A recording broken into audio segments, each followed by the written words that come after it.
Nothing says summer like a boatload of peppers.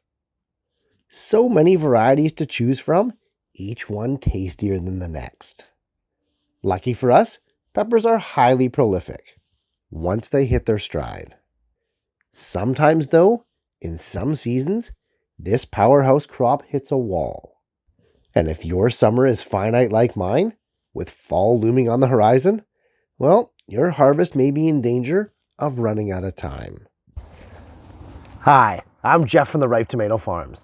Welcome back to another episode of the Garden Quickie, the show where in 2 minutes or less, we help you ripen all your plants.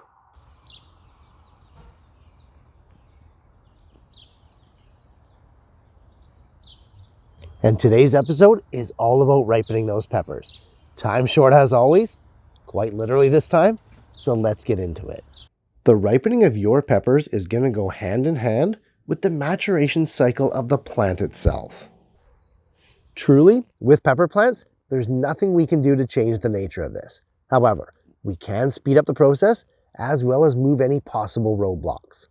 Peppers, unlike tomatoes, don't ripen so well off the vine. The ethylene gas trick used to quickly ripen green tomatoes doesn't really work with peppers. So, to ripen properly, they gotta stay on the plant. It's why green peppers are always cheaper in the store than the red, yellow, or orange. With peppers only ripening on the plant, we get to our first tip in speeding up the ripening process, and that's providing the right conditions.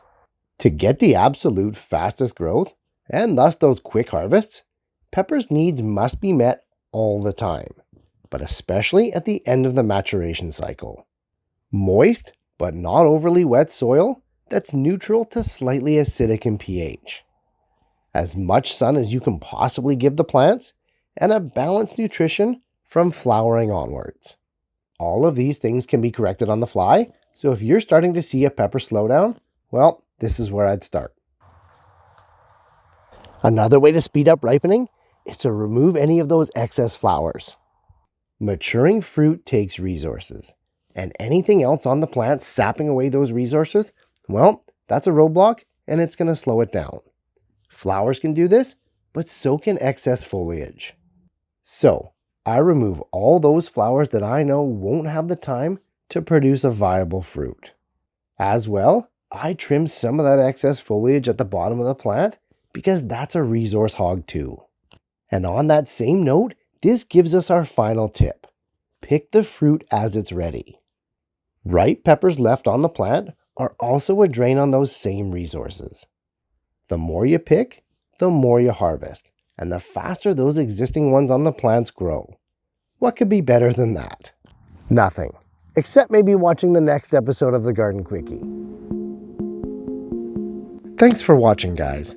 And hey, if Garden Quickies are your thing, be sure to click on this playlist here as we explore and solve more growing issues in 2 minutes or less.